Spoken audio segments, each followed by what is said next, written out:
Hola, ¿cómo están? En este nuevo capítulo de Café TL, el día de hoy vamos a conversar. Aquí voy a tener que resumir un poco los cargos que ha ocupado. Vamos por los últimos. Ex ministra de Minería, ex parlamentaria, ex intendente también, y ex alcaldesa de Antofagasta, Marcela Hernando. ¿Cómo está, Marcela? Yo muy bien, ¿cómo estás tú? Muy bien. A ver, los que nos están viendo que siguen la política saben perfectamente el contexto de por qué esta conversación es, porque hay que decirlo, hasta hace pocos días atrás fue proclamada ya oficialmente por el Partido Radical de Antofagasta en el marco del aniversario del partido como la carta para gobernadora regional del Partido Radical. Se lo tomó por sorpresa, se veía venir. ¿Cómo fue un poco esa proclamación? Cuéntanos un poco el contexto. Mira, desde hace varios meses que han estado el presidente nacional, los presidentes regionales, qué sé yo, conversando conmigo a Ya. propósito de este tema y preguntándome cuáles eran mis intereses. Yo la verdad es que no es un tema que yo haya buscado. Eh, Estoy súper tranquila en lo personal, bastante entusiasmada con lo que estoy haciendo. Eh, pero también tengo mi cuota de realidad en términos de que la política todo cambia a veces en un par de horas. Sí. O sea, ni siquiera antes uno decía en una semana pueden cambiar las cosas, no, hoy día en un par de horas. Entonces, en ese contexto uno no tiene que decir yo no voy a hacer tal cosa porque no hay que escupir al cielo. Y por lo tanto, en ningún momento dije, mira, yo por ningún motivo, no.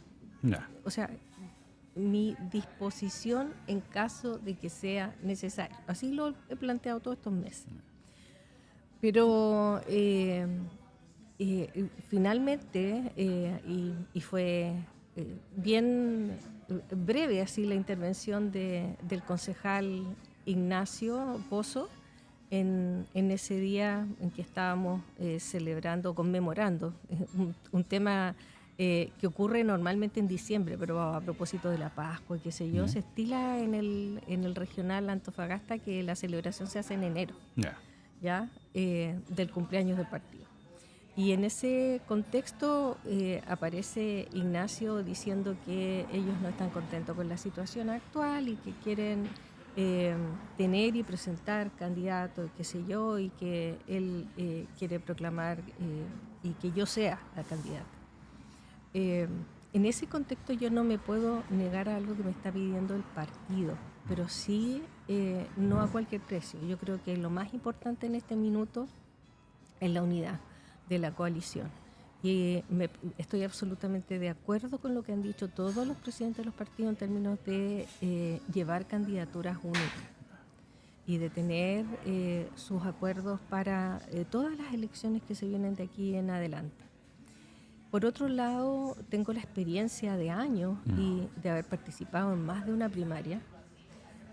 Las primarias le hacen daño a los candidatos. No sé si todos se recordarán, pero para mí fue muy traumático la última primaria que fue para el cargo a alcaldesa. Y en ese contexto surgen, yo diría mucho, saca lo más malo de las personas, se inventa mucho. Y justo en estos días, a propósito de los audios de la pseudo jefa de comunicaciones y periodista de la exalcaldesa Katy Barriga, en esas grabaciones donde todos escuchamos decir, mira, miente, di que es aquí, que es allá.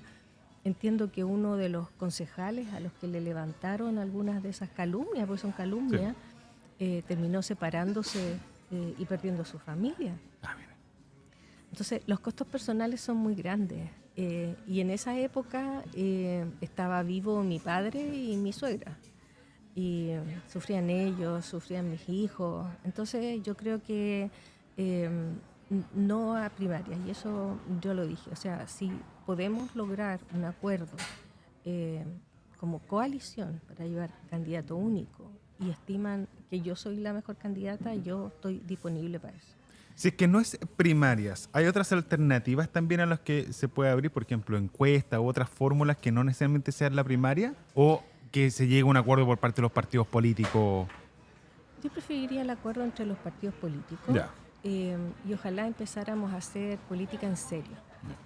En estos días, y a propósito también del mismo escándalo, de la misma exalcaldesa que está hoy día con detención en su hogar, pero a propósito de lo que ha pasado con todos los municipios, con muchos municipios en el país, hemos tenido autoridades que vienen de la farándula y muchos partidos políticos han privilegiado el que las personas sean conocidas, que salgan en la tele, que tengan una cierta exposición para tenerlos como candidatos.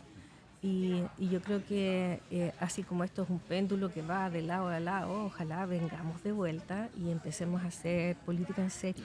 Sí, de hecho, uno se acuerda de esa etapa, bueno, que sigue presente, Sí. que cuando uno analizaba algún punto de inflexión quizás en la política fue precisamente cuando ya empezaron a soltar que ya no necesariamente fuera de los propios, ya podía Sí. eventualmente ser independiente, ok, ya, cheque. Pero después ya era alguien que podía haber ido el día de ayer o desde la UDI o hasta el socialismo, daba lo mismo la orientación de esa persona No, ideológica. tenía que ser influencer. Tenéis que ser influencer, Eso. estar presente Lo como más influencer importante. y ahí uno empezaba a ver que fue una ola que arrastró a casi todos los partidos. Si era un Sí, rato fue una yo locura. diría que está generalizado, a lo mejor un poco menos en nuestro partido. Nosotros Claro. sí, nuestro partido ha sido como más tradicional en eso. Pero en la política en general empezó si tú eras Sí. influencer, eventualmente podías llegar a ser candidato a lo que fuera, digamos. Es verdad. Y yo creo que hay que tener una, no sé, una cierta... Uno no puede saltar de, no sé, del liceo, de la enseñanza media, a ser diputado, porque necesitas conocer el Estado. Necesitas conocer cómo funcionan las organizaciones, las instituciones, cómo se relacionan los poderes del Estado. Y para que estamos con cosas, en nuestro país existe harta ignorancia en materia de educación cívica. Claro, o sea, puede haber un candidato a X prometiendo cosas que en realidad escapan a sus facultades. Bueno, eso es... Eso en campaña Sí. es notable. A ver, Marcela, pongámoslo hipotético que se da este acuerdo. Efectivamente, llega a la papeleta y Sí. llega a ganar la elección de gobernador regional. ¿Mantendría el rumbo de hacia dónde se ha llevado hasta ahora? ¿Lo cambiaría? ¿Qué es lo que haría finalmente? A ver, una de las cosas que a mí me parece que son significativas es que esta es una región de las más grandes, de las más importantes, que tiene muchos recursos y que no tiene una cartera de proyectos de largo plazo. No. Yo diría que las autoridades políticas tienden a priorizar aquellas cosas que son visibles en el corto plazo. Es una guerra constante entre los tiempos políticos y los tiempos de los proyectos. Entonces, yo creo que mientras no cambiemos esa lógica de pensamiento, entender que todos vivimos acá y que a todos nos interesa tener una mejor calidad de vida. Y una mejor calidad de vida se la juega con proyectos de largo plazo. A mí me da mucha pena. Estuve hace poco, viajé a San Pedro de Atacama, qué sé yo. Todavía no se termina de construir la segunda etapa de la carretera. También fue, sí. Está pésimo, te demoráis un montón. En circunstancias que por ahí circula el cobre de Chile. Y ese es un proyecto que nació cuando yo era intendenta. Y todavía no se termina. La primera pelea que yo recuerdo era que iba a ser una sola etapa. Sí, de ver. Sí. Yo dejé de ser intendenta y la partieron en dos. Sí. Hicieron primero la primera etapa hasta el Carmen Sí. y después iba a ser... después fue el terremoto y Piñera congeló todas las inversiones en todas las regiones que no habían tenido terremoto. Claro. Y terremoteó todo el país, porque en el fondo, Sí. donde no había pasado nada, donde tú podías obtener reactivación, etc. Entonces, por una y mil razones, pero dime qué otro proyecto así como de largo plazo estamos en este rato. Claro, o sea, de hecho uno hace memoria y hay una suerte de, no sé si pasividad, como uno está tan acostumbrado a Antofagasta que esos grandes proyectos, recuerdo por ejemplo el de la carretera Chañaral a Antofagasta. Sí, Esa también tiene muchísimo tiempo. mucho tiempo. Y es como que uno ya tiene la sensación de que esa cuestión no se va a hacer, pese a que ha estado avanzando. Pero los Sí. tiempos del Estado, qué tan importante también uno reflexiona, son en la fe pública, finalmente. O sea, Bueno, pero hay formas, bueno, y para eso sirve el conocer las instituciones del Estado y tener redes, conocer a los ministros, conocer a los subsecretarios, poder accionar. Eh, ya, y eso es una situación que todos estamos conscientes. Este año va a ser más triste todavía la situación porque va a llegar recursos del royalty, sí. ley que tramitamos, o sea, me tocó a mí tramitarla como ministra. Y nos demoramos, o sea, son cuestiones que se pierden en el tiempo también, pero a mí me gustaría rescatarlo. O sea, que todas las leyes que tiene que tramitar Hacienda, porque Hacienda las hace en conjunto con otros ministerios, así como no ha podido tramitar otras reformas Hacienda, la única que le ha resultado es royalty. Y lo hice de la mano con el Ministerio de Hacienda. Nos demoramos 6 meses en tener esa ley. Y hay, yo diría, satisfacción, no hay felicidad por parte de las empresas, pero la verdad es que había algunos que estaban bastante aliviados de que esta cosa hubiese terminado de una vez. Sí, la incertidumbre es la que está complicando la industria. Y van a llegar muchos recursos, y eso que este año van a llegar solamente la mitad de los que están estimados. ¿Hay alguno de los recursos que se hayan ocupado hoy día que usted se agarra la cabeza y dice... Porque una cosa es que uno en el Excel puede decir, mira, yo tengo X cantidad de presupuesto, claro, pero cuando uno mete el zoom, hay algo que usted le diga... Me cuestiono mucho Ya. el tema de la molinera. Ya. Me la cuestiono porque con esa molinera yo tengo historia vieja. Ah, de veras, cuando era alcaldesa, Sí, por el tema de las antes. palomas. Antes incluso, ya. Antes incluso. Lo que pasa es que como seremi de salud, antes, cuando yo estaba en salud, declaramos molesta esa actividad. Lo que hice como alcaldesa es que aprovechándome de esa declaración de molesta, la hicimos reiterar por la seremía y le dimos plazo. Eso fue a juicio, etcétera, etcétera, pero logramos que saliera, o sea, que estuviera obligada a salir esa actividad del medio de la ciudad. Y en ese contexto, el comprar un edificio que desde mi punto de vista tiene que ser eliminado para ser saneado, me llama profundamente la atención el destino, porque además hasta ahora no entendemos mucho qué es lo que va a pasar ahí. Eso es Claro, porque decíamos una cosa es la ejecución presupuestaria y lo otro es en qué se ejecuta ese presupuesto. Sí. Y yo recuerdo haber entrevistado al presidente en Radio Sol, hay que decirlo, digamos, y el presidente hablábamos del tema de los presupuestos, de las regiones, y él hacía un punto que no era menor, decía, mira, Antofagasta, dijo, no tiene problema de presupuesto. No. O sea, a mí Estado Central, Antofagasta no me presiona porque se gastó, o sea, presionarme es que se gaste el 110% del presupuesto, o sea, me mete presión a que yo tengo que inyectarle más lucas. Sin embargo, los porcentajes reales de ejecución no alcanza a gastarse toda la plata, incluyendo incluso, me decía el otro día Antonio Sánchez, me mostraba unos resultados, me decía, incluso, creo que el año pasado, de 110 mil millones, había bajado 80 mil, 80 mil se gastaron 66 mil, o sea, más encima, rebajándote el presupuesto, no gastan la plata. Y además sin hacer, volviendo al zoom de en qué se gasta. ¿Cómo se mejora eso? Porque además usted tiene la experiencia que fue alcaldesa.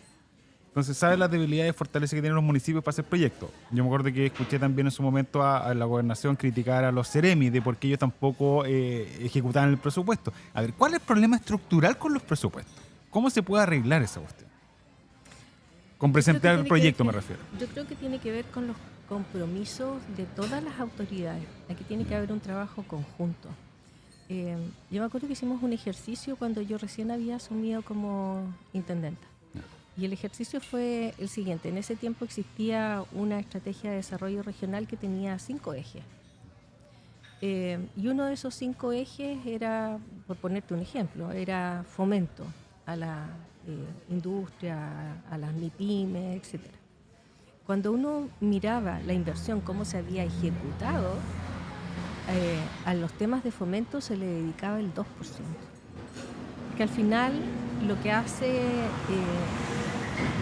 los municipios, lo que hacen todas las instituciones es privilegiar aquello que pueden ejecutar rápido. Entonces, comprar vehículos, traspasar recursos, pero no apuntar a que efectivamente las platas van a apalancar los objetivos de desarrollo de la región.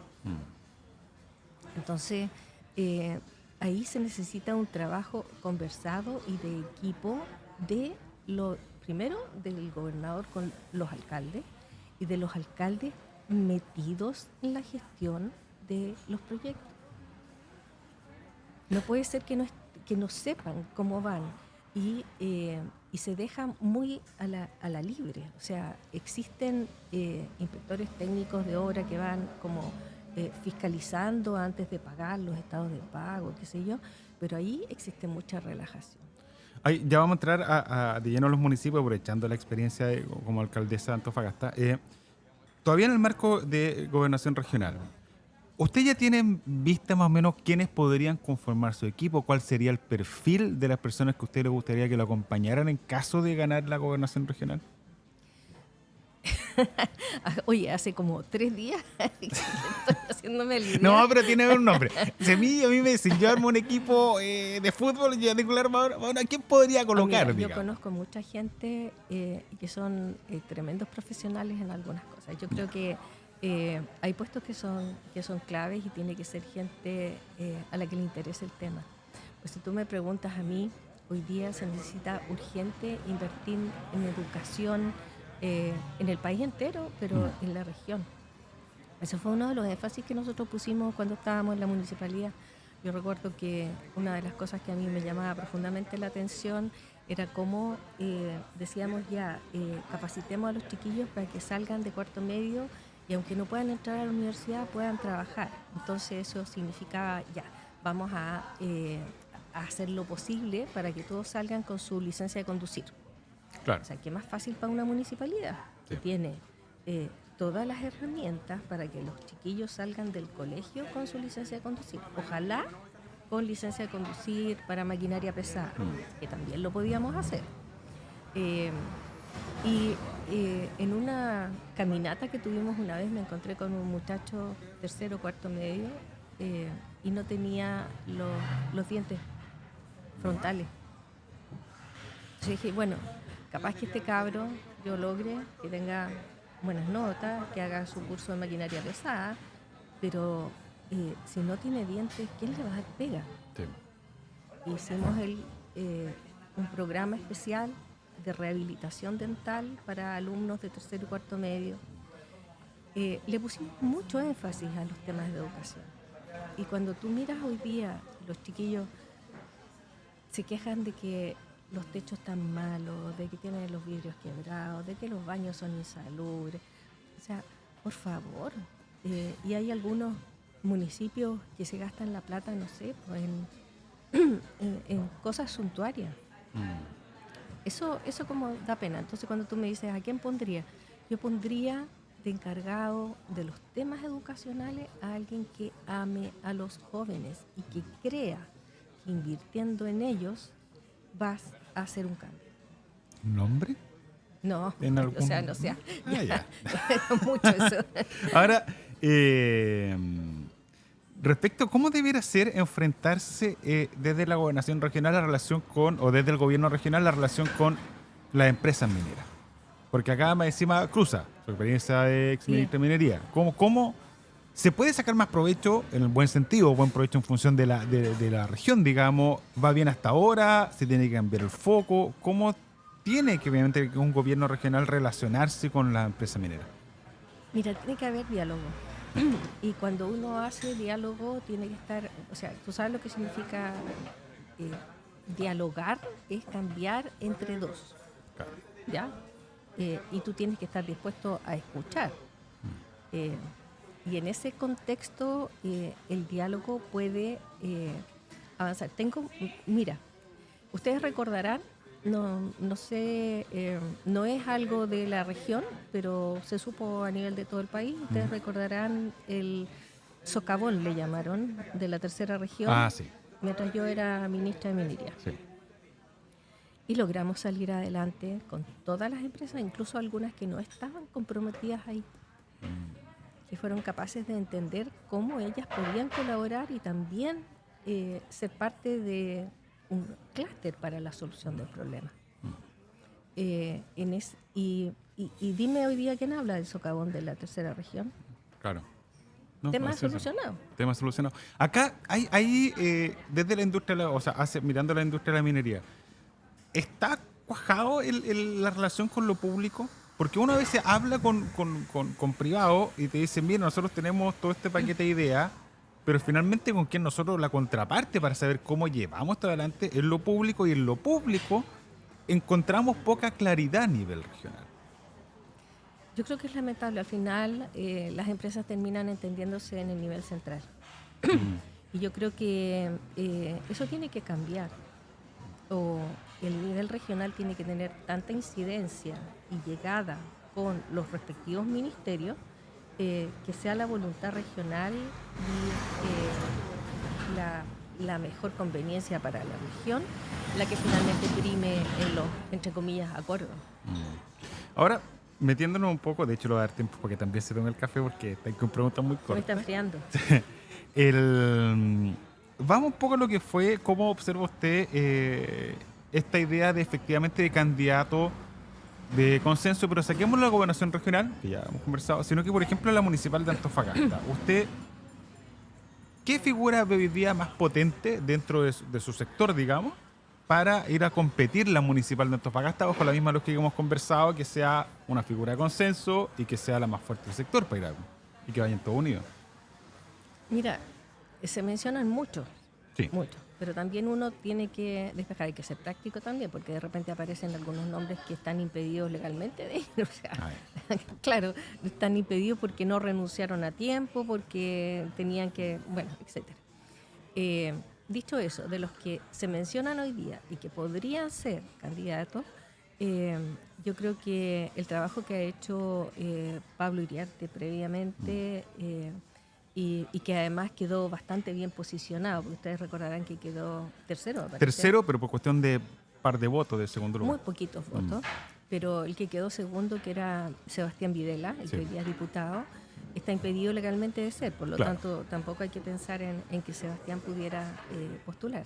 Y ya Pablo yo lo veo como una persona seria que además ha demostrado que profesionalmente tiene las competencias. Ahí fue concejal y como concejal lo hizo bastante bien. Ahora, ¿hay algún proyecto? A mí me encanta el término agarrarse la cabeza porque es como es muy visceral la sensación cuando algo le llama la atención. ¿Hay algún proyecto de los cuales usted inició siendo alcaldesa que dice, ¿por qué no lo continuaron? Si estaba, porque en el inconsciente colectivo me acuerdo del estacionamiento subterráneo en el Parque Brasil, ¿no? Sí. Y Ese que es uno. venía a solucionar un tema que hoy día explota por todos lados, que es el caos vial, que es donde estacionar, etcétera. Ese proyecto usted se agarra la cabeza y decir cómo no avanzaron u otros proyectos además que habían en carpeta. Porque eso es un poco lo mismo que hemos conversado, como que cada municipio quiere colocar su estampa, su impronta. Me da mucha pena, de la misma manera como hay algunos que me da pena que habiéndose construido se desviaron un poco en el camino y la opción para que iban a servir. Por ejemplo, el estadio escolar. Mira, ya. Porque el estadio escolar está construido, yo no sé si todos lo conocen, pero tiene piscina, tiene canchas, pero y se llama estadio escolar, pero no lo están usando los escolares. Y lo están arrendando. Y eso fue construido como una forma, mira, nosotros teníamos la visión de que iba a haber como 3 complejos deportivos. Uno que le sirviera al sector sur, otro que le sirviera al sector centro, ahí estaba el de la Corvallis, que también se inició en esa época y que lamentablemente ahí han tenido problemas de todo tipo, de abandono de la empresa, que se han robado los materiales, etcétera. Pero y otro en el sector norte que le iba a servir a y que está ubicado muy cerquita de la Plaza Bicentenario, que le servía a las escuelas que están ahí mismo y también a los liceos que están en el entorno. Y lamentablemente eso que podría haber significado que los jóvenes y los niños de esos sectores pudieran tener acceso a canchas, a practicar deporte, al uso del tiempo libre, no se continuaron. Eh, y el de acá está sirviendo como una fuente de ingresos. La verdad es que hace pocos días me alegré de que por lo menos estuvieran haciendo piscina abierta a 1.000 pesos, Claro. pero por el verano, pero tampoco es todos los días, entiendo. Y el otro, el estacionamiento subterráneo, ¿qué tan avanzado está ese proyecto? ¿Era llegar a ejecutar o estaban los primeros Sí. pasos? Mira, hubo eran dos proyectos de estacionamiento subterráneo, pero me voy a referir a los dos como si fuera uno Ya. solo. ¿Ya? Uno era la Avenida Brasil y el otro era en la Plaza Colón. Ah, de veras. Como se hizo en Iquique. Me parece que en Iquique se sí, hizo algo sí. así. Y el tranvía, que también Y el podemos hablar tranvía. del tranvía. ¿Sí? En esos proyectos nosotros no nos gastamos ni un peso. Y la municipalidad no tenía que invertir ni un peso. Y el gobierno no tenía que invertir ni un peso. Lo que tenía que hacer el gobierno era llamar a licitación, declararlos de interés público y llamar a licitación. Y eran los privados los que lo iban a financiar por la concesión. Ya, vía concesión. Vía concesión. Bueno, como verán, en todas partes un estacionamiento. Claro. Entonces nosotros dejamos dimensionados, diseñados, y lo único que había que hacer era llamar a la licitación y la detuvieron. Eso en los estacionamientos subterráneos. En el caso del tranvía, y aquí me gustaría explicar algunas cuestiones porque una de las cosas que aprendimos fue que los medios de movilización tienen que adaptarse a la población. Ya nosotros tenemos una ciudad de un tamaño intermedio, lo que ha sido dado en llamar a nivel de esta política internacional que se llaman las ciudades inteligentes, Ya. como una ciudad de tamaño intermedio. Las ciudades de tamaño intermedio tienen hasta o alrededor de 500.000 habitantes. Y la cantidad de gente que tú tienes que mover en horas peak están absolutamente definidas, ¿ya? Y dependiendo de los centros que tengan esas ciudades, las direcciones en las que se tienen que mover esas movilizaciones. Y una de las cosas que nosotros veíamos, porque hablaban del metro, que el metro no se justifica, o sea, obviamente no se justifica un metro porque la inversión que tú tienes que hacer no se justifica y es para ciudades de 1 millón de habitantes en adelante. Un tranvía convive con la locomoción habitual y con el tránsito habitual, porque lo único que tú tienes instalado en el pavimento es una vía, una línea que se ocupa cuando viene el tranvía. Claro. El resto del tiempo por ahí pueden pasar los autos, pueden pasar las micros, puede pasar todo el mundo. Y tiene la ventaja de que tú puedes transportar entre alrededor de 400 personas al mismo tiempo. ¿Ya? Cuando nosotros hicimos el estudio, lo hizo con fondos del gobierno francés, y nosotros no gastamos ni un peso en eso.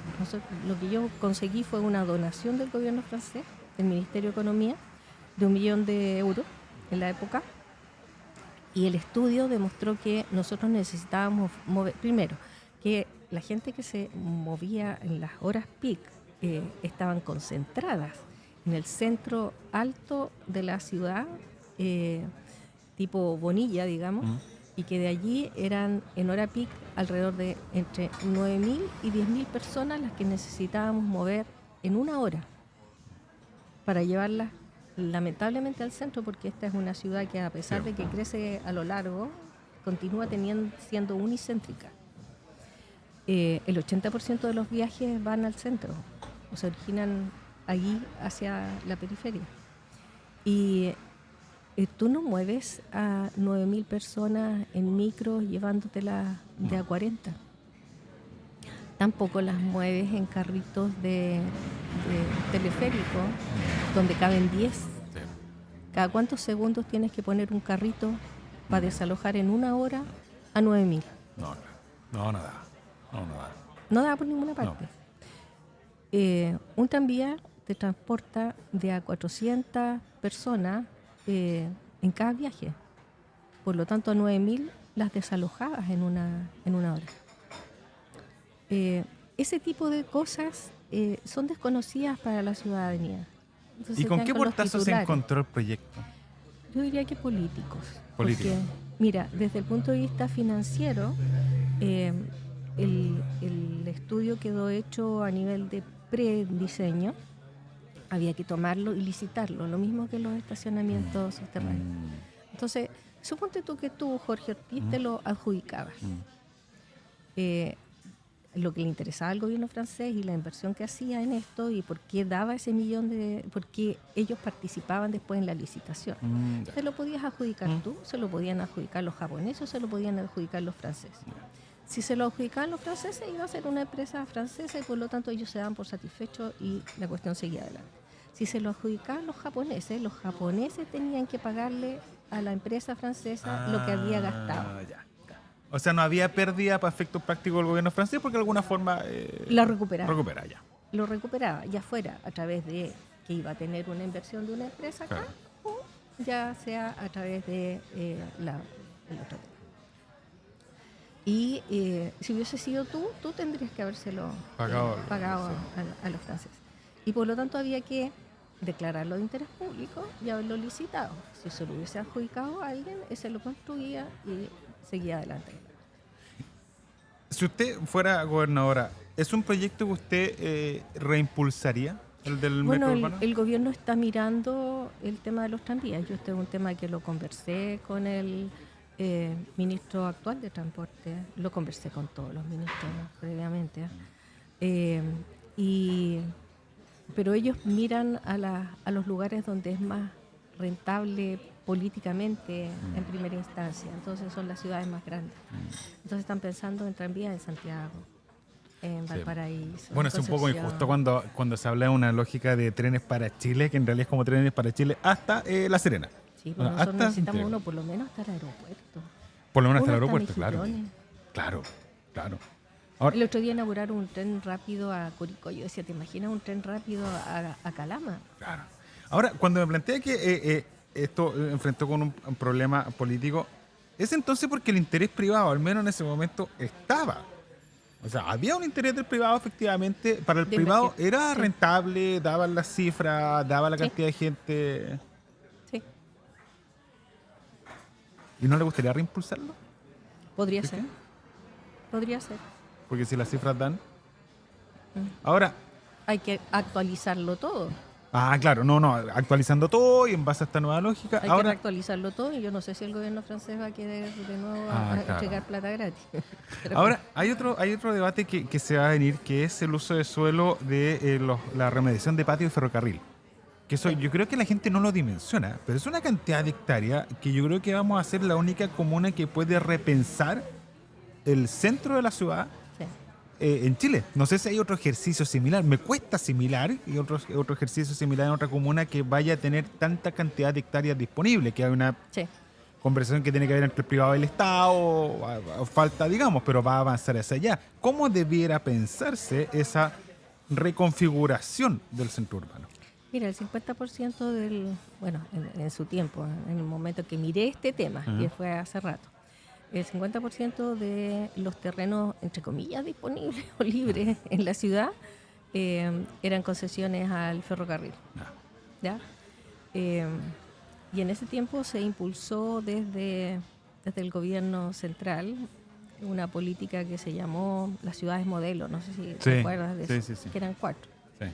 Era Valparaíso, Concepción, Antofagasta y la cuarta no me acuerdo dónde está. Talca parece, no sé. Antofagasta estaba ahí.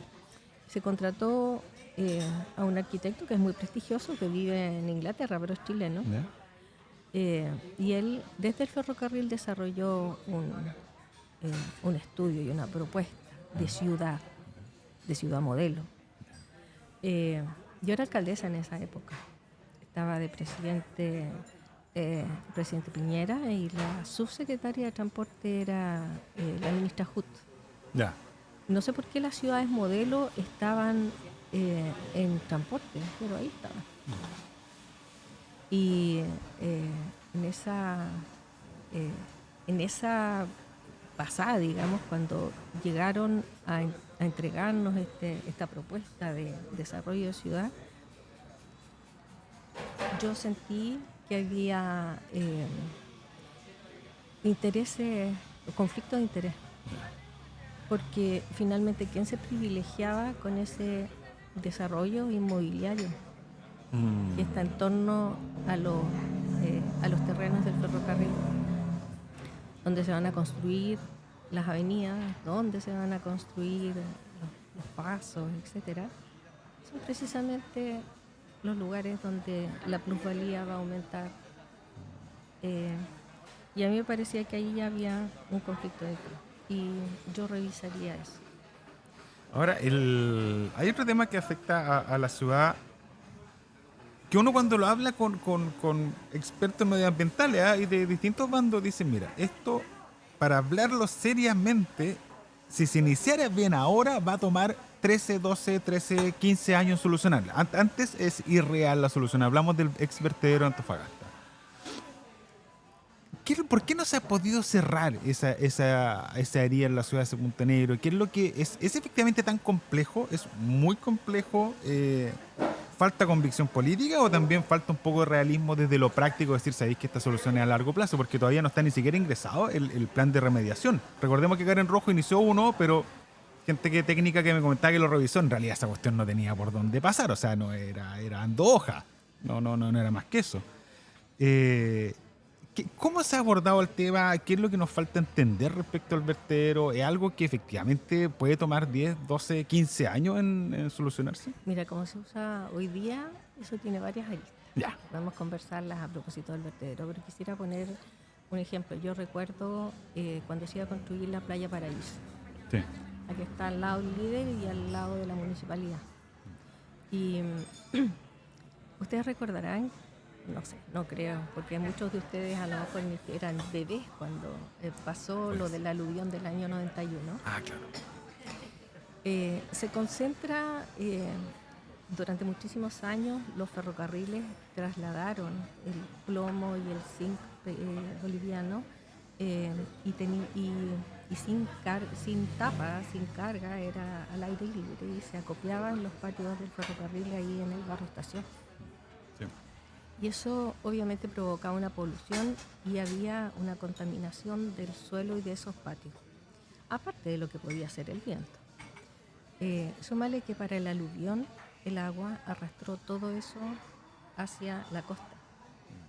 Entonces la Playa Paraíso estaba contaminada no solo de su condición basal, sino que todo lo que le había ido a arrojar el aluvión allí. Y cuando hizo el proyecto, que era del tiempo del alcalde Pedro Araya, recuerdo que quien era diputado en la época, Manuel Rojas, se oponía porque iba a salir muy caro hacer la playa, porque nosotros, y yo estaba en la Serenia de Salud, exigíamos que se limpiara. Yeah. No podías construir una playa si ahí estaba contaminada, o sea, la gente iba a ir a contaminarse.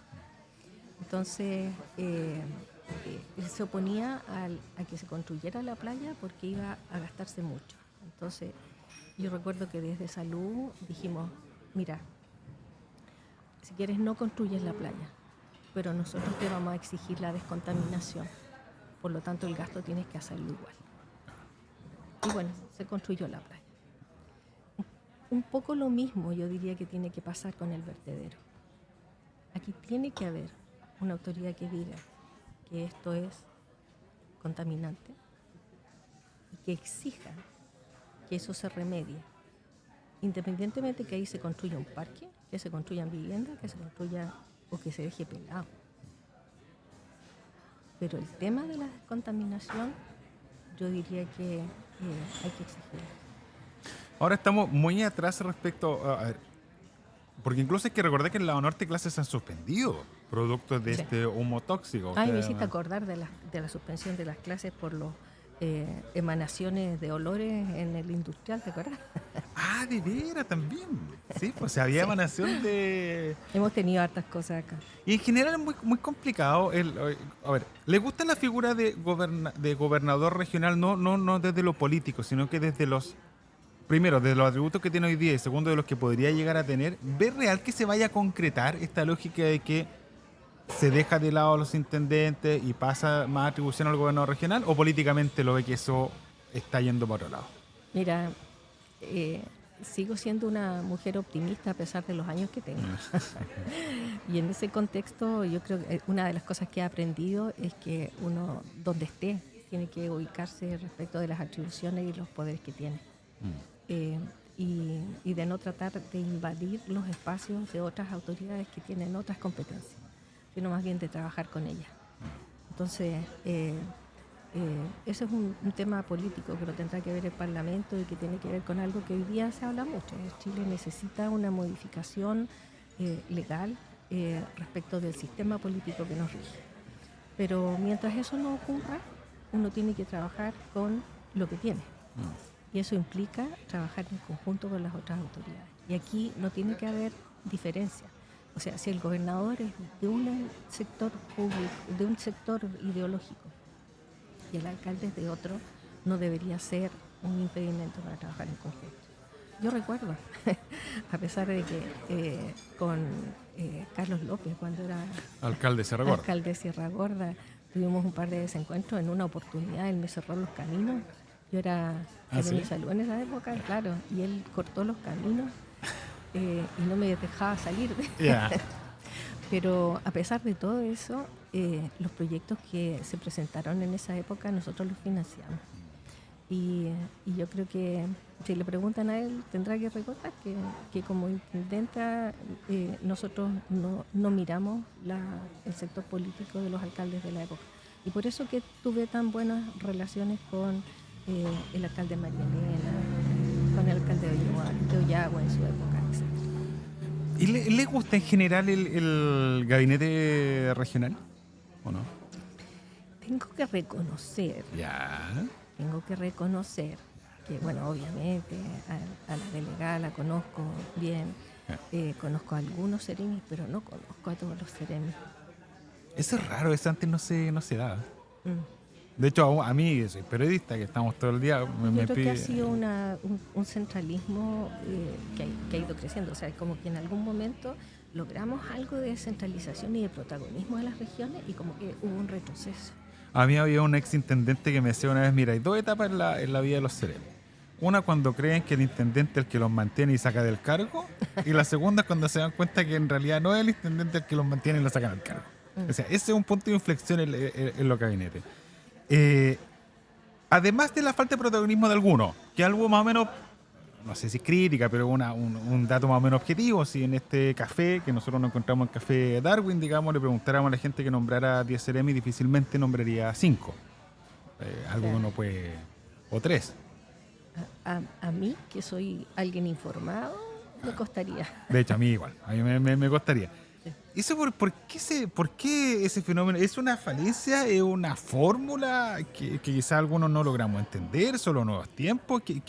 Porque antiguamente... Yo creo que tiene que ver un poco también con el trabajo que hacen ustedes, el tema de las comunicaciones. Son tan inmediatas en este minuto. Pero milagro no hacemos. No, sí sé, pero... Para defenderme al tiro, milagro no... Estamos lejos. ¿A qué me refiero? A que antes, bueno, era... Primero, los seremis tenían que ser criteriosos y por lo tanto no salir con cualquier cosa cuando había alguna contingencia. El problema son las contingencias, entonces querer mantener las comunicaciones encapsuladas y que nadie se salga y que todo el mundo tenga el mismo discurso y controlarlo desde Santiago es imposible con la velocidad con la que ocurren las cosas en el día. ¿Te fijas? Entonces... finalmente, yo creo que las autoridades locales tienden a estar en silencio o preferir no opinar, porque el que se sale un milímetro al lado o opinó atarantadamente, después paga caro. Ahora me acuerdo que antiguamente, no sé, o sea, debiera ser la lógica. Yo sé que esto es impopular, pero a los gabinetes se les medía también por cuántos candidatos o eventualmente candidatos tú podías sacar a ese. Si esa era la lógica, porque no eran cargos tan técnicos. Porque además las autoridades regionales, no estoy hablando de una sola, las autoridades regionales tenían como misión construir gobierno. Claro. Y por lo tanto proyectar figuras nuevas y jóvenes Y eso hoy día uno no lo ve, más bien hay proyectos individuales. ¿Y cree que es fácil, que va a ser, con el contexto actual va a ser más fácil que la izquierda local se una? ¿O usted nota que todavía no? En todos los cargos, de cara a la elección, finalmente, que es de donde se construye el Quiero el pensar tema. que sí, yo creo que por primera vez veo que, o sea, yo recuerdo siempre con mucho cariño los tiempos de la concertación, de allí vengo yo, como independiente de concertación. Y, y hoy día los presidentes de los partidos políticos a nivel nacional se coordinan. Ah, Se coordinan. ya. O sea, hay como Sí, hay un esperanza. revival de... Sí. Hay esperanza. Y por último, ya llegando un poco a este término, algo que le quedó pendiente como ministra de Minería, que usted dice, mira, me hubiese gustado porque logró el royalty. ¿Había otro más en carpeta o ese proyecto ya era lo suficientemente grande? A ver, yo haría mención a las cosas que me encargaron y que eran metas, y Sí. que eran metas, fíjate que estaban en el programa para el periodo completo, 4 años. Ah, ya. El royalty era uno de esos. Ah, era 4 años la... Sí, Ya. la meta era 4 años, Y se sacó en 6 meses. 6 meses, ya. Sacamos el tema de ventanas, Sí. porque sin la ley de ventanas la fundición no se podía cerrar. Pero sacamos la política de fundiciones. Y la política de fundiciones establece, por primera vez en Chile, el gobierno declara que va a haber más fundiciones, lo hace por escrito, Sí. y lo declara como una política. Y eso a mí me costó sangre, sudor y lágrimas. Ah, sí. Sí. ¿Por qué? ¿Qué era lo difícil en la Porque no conversación? todos piensan que Chile tenga que desarrollar la política de fundiciones. Algún día podríamos conversar Sí. sobre la política de Ahora, le fundiciones. hago una consulta ya como ex ministra de Minería. Espérate, sí. estábamos mencionando, ya. pero también la política del litio, A eso voy. donde quedó establecido que el litio sigue siendo chileno y que hay que recuperarlo para el Estado, y que los joint ventures que se desarrollen tienen que tener mayor participación del Estado. ¿Habían autoridades dentro del gabinete nacional que en realidad... ¿Cuánto saben de minería? Porque es una reflexión que uno siempre hace No sé, respecto a... no, hay autoridades del gabinete y las autoridades políticas y de otros ministerios que no tienen ni idea de minería. No. Si es como la mirada que uno tiene, así como... Lo ven Sí, tan porque- lejano, pese a lo o sea, importante sí. que es. Y porque además explicarles por qué necesitábamos desarrollar una política de inversión en fundiciones fue difícil. Ah, sí. Sí, Costó como que entendieran la importancia del tema. sí, sí. Y respecto al litio, lo mismo. Sí, pero en otros sentidos, digamos. Habían algunos que tienen una mirada mucho más economicista y que dicen, bueno, es más fácil hacerlo de esta manera, entonces hagámoslo y saltémonos algunas etapas. Entonces querían de un principio aumentar las cuotas, de un principio hacer los acuerdos. Habían propuestas que usted la escuchaba nomás y decía, esa cuestión no va a pasar. O sea, O sea, sobre mi cadáver. ya sobre eso. A ver, ¿cuál fue sobre su cadáver que usted dijo? No, esa idea no. Más allá que no flotó, digamos, pero ¿qué idea usted escuchó que dijo? No, eso. Bueno, yo no estaba disponible para cerrar la fundición de Paipote Ya. antes de que estuviera definida la nueva fundición. Y habían sectores que sí, que era cerrar. Y pesaba mucho la mirada, que luego uno lo ve de afuera, digamos, del Ministerio de Medio Ambiente respecto a minería, por ejemplo. Hay una... Yo diría que el ministerio que más pesa en todas las carteras, en todas, es Hacienda, Hacienda. la DIPRES.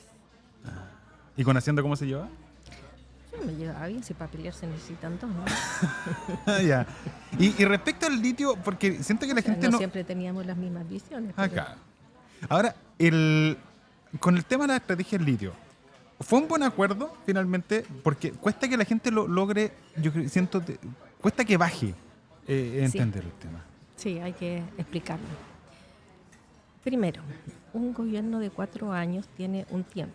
Ese contrato, la primera definición es que Chile le da certeza a los inversores y le da certeza a los otros países, y por lo tanto no va a pasar a llevar un contrato que está vigente. Ya. Y el respetar los contratos fue una de las primeras definiciones. ¿Y eso ¿Cierto? había un acuerdo de todos? ¿Estaban claros? Ya. Sí. Ya. Eso significaba que hasta el 2030 el Estado no podía hacer nada, Ya. ¿cierto? ¿Cuál era la única forma de entrar antes del 2030? Había que hacer algunas concesiones. Claro. Y el precio del litio estaba alto ahora. No Sí. sabíamos después del 2030. Todo el mundo decía que iba a bajar. Sí. Y por lo tanto, el tiempo era una variable importante a considerar. Lo segundo, si no hacíamos nada, el gobierno que llegara podía definir que el litio iba a ser concesible, Ya. ¿cierto? Sí, sí. Ya.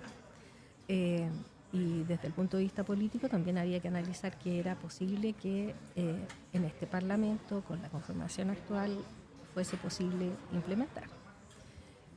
Todas esas cosas había que tomarlas en cuenta. Segundo, y una cosa que es medioambiental de viaje, digamos, es que independientemente de las cuotas, el salar no se puede explotar más, ni se podía aumentar cuotas, ni aunque podía ser nominal, pero tú no puedes sacar ni una gota más de salmuera.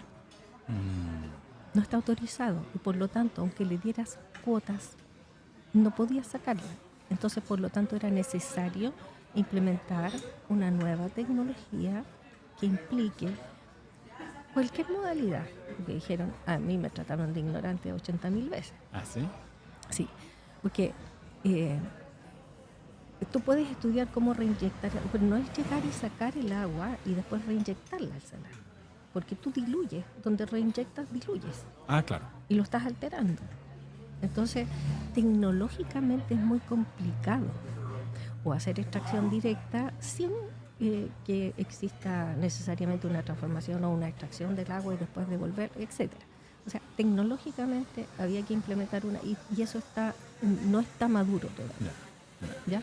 Ahora, existen otras formas. Por ejemplo, tú sabes que es bastante ineficiente la extracción del litio en los salares y es bastante ineficiente, entre comillas, porque queda depositado gran cantidad de litio en los barros que quedan. Y por lo tanto, recircularlo puede hacer que tú le saques más al concho, por decirlo de alguna manera bien, bien explícita. Entonces, todas esas cosas también hay que considerar. Y otra, la superficie del salar. Hoy día se explota el núcleo del salar, pero geográficamente hay mucho salar que está, entre comillas, libre y que es de Corfo, pero no se le puede entregar a otra empresa porque no le puede sacar salmuera. Entonces, si cambias la tecnología, si concentras a SQM, si formas una alianza a partir de ahora, entras como Estado, y eso te permite usar las otras superficies del salar, permitiría entrar a otras empresas, etcétera, etcétera. Todas esas cosas nosotros las miramos, que estaban escritas, y se le entregaron a Codelco y a Corfo, y ellos tenían que negociar de acuerdo a esos parámetros. Yo creo que la negociación en términos generales, porque uno conoce los términos generales, falta todo el estudio económico más minucioso, está bien. Lo único es que nosotros habíamos propuesto un horizonte hasta el 2050, no el 2060. Y acá por último, que me dejó botando un tema, Codelco. Es rara la relación de la gente respecto a Codelco en Calama, para no mirar de Santiago. Hay tensión, al menos. Sí. No es una empresa que uno pudiera considerar amigable con el entorno donde está. Hay, más allá de como la defensa de Codelco, mire los trabajos que generamos y como que expira ahí. ¿Cuál es su mirada de Codelco? Que Codelco tiene muchas, entre comillas, deudas, sí, pero que es posible que las pague y que yo creo que está haciendo un esfuerzo importante por restablecer esa relación. Sí. Y me parece que hay que ayudarlo porque el Codelco es el mayor patrimonio que tenemos como país y hay que cuidarlo. Ahora da la sensación que faltan como esas señales de Codelco. ¿Cómo se recompone esa relación? O sea, primero, ¿te crees que el primer paso lo tiene que dar efectivamente Codelco? O sea, empezar a respetar los temas medioambientales, de verdad. Sí. Bueno, queremos agradecer esta conversación de casi una hora con Marcela Hernando, así que muchas gracias por haber estado acá en Cafetel, candidata a gobernadora regional. Precandidata. Sí, mejor. Así que muchas gracias. Muchas gracias, Jorge. Y muchas gracias a quienes nos siguieron a través de redes sociales en este capítulo, que además lo van a poder revisar entero también en timeline.cl. Nos vemos. Hasta luego.